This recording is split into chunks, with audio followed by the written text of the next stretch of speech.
సులోచన మనోభావాలకు స్వాగతం. ఆహ్, కడుపులో ఉన్న బేబీకి ఫాదర్ మీద ఎలాగ ఎఫెక్షన్ పెరుగుతది అని మాట్లాడుకున్నాం కదా! దీనిలో ఒక సైకియాట్రిస్ట్ దగ్గరికి ఒక ఫ్యామిలీ వచ్చారు. వాళ్ళ ప్రాబ్లమ్ ఏంటంటే వాళ్ళ నానమ్మ చెప్తుందనమాట ప్రాబ్లమ్. నేను నా మనవడంటే నాకు చాలా ఇష్టం. వాడిని నేను ఎంత దగ్గరికి తీసుకోవాలనుకున్నా, వాడిని ఎంత ప్రేమగా చూసుకున్నా, వాడు నా దగ్గరికి రాడు. ఎప్పుడూ నా మీద నన్ను అవాయిడ్ చేస్తూనే ఉంటాడు. నాకు చాలా బాధగా ఉంది. నేను తట్టుకోలేకపోతున్నాను ఈ పెయిన్‌ని. మనవడు టైమ్ స్పెండ్ చేయాలని నాకెంతో ఉంది అని తన బాధ చెప్పుకుంటుందనమాట ఆవిడ. సో, ఆ సైకియాట్రిస్ట్ ఒక్కొక్కళ్ళని పిలిచి అందరిని ఇంటర్వ్యూ చేశారు. సో, వాళ్ళందరి మధ్య రిలేషన్‌లు బావున్నాయి. అత్తాకోడలు మధ్య కూడా రిలేషన్ చాలా బావుంది.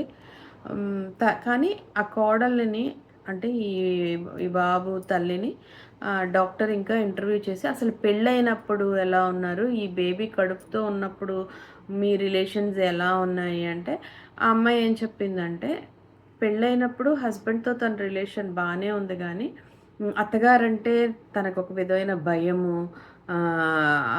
ఎలా ఉంటారో, ఆవిడ ఎలా చూస్తారో అనే భయంతోని నేను సరిగా ఆవిడతో మింగిల్ అవ్వలేకపోయేదాన్ని.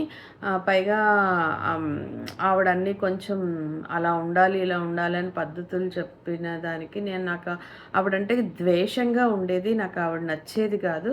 మా మదర్‌తో కంపేర్ చేసుకొని చూస్తే మా మదర్‌లా నాకు ఆవిడ అనిపిచ్చేది కాదు. నాకు నచ్చేది కాదు అప్పుడు. నాకు అందుకే ఆవిడతో ద్వేషంగా ఉండేది. దాని తర్వాత నేను మెచ్యూర్ అయ్యి నేను అర్థం చేసుకున్నా. ఇప్పుడు మా రిలేషన్ బావుంది అని ఆవిడ చెప్పింది. ఇప్పుడు డాక్టర్ ఏం చెప్పారంటే, మీరు కడుపుతో ఉన్నప్పుడు ఆవిడని ద్వేషించారు కాబట్టి మీ అత్తగారిని, అది ఆ బేబీకొచ్చేసింది. అందుకని ఇప్పుడు వాళ్ళ నానమ్మని తను యాక్సెప్ట్ చేయలేకపోతున్నాడు అని చెప్పారు డాక్టర్. సో, దీన్ని బట్టి వాళ్ళ కడుపుతో ఉన్నప్పటి నుంచి కూడా తల్లి భావాలు ఆ పిల్లలు తీసుకుంటారు. తల్లి ద్వేషం ఎవరిని ద్వేషిస్తే వీళ్ళకి ద్వేషం వచ్చేస్తుంది. తల్లి ఎవరితో ప్రేమగా ఉంటే వీళ్ళకి కూడా ప్రేమ వచ్చేస్తుంది. సో, అందుకని కడుపుతో ఉన్న పిల్లలు చాలా ఎవరి మీద ద్వేషం కాకుండా అందరితో ప్రేమగా, సంతోషంగా ఉండాలి. లేదంటే ఇలాంటి సిట్యుయేషన్స్ ఎదురవుతాయి.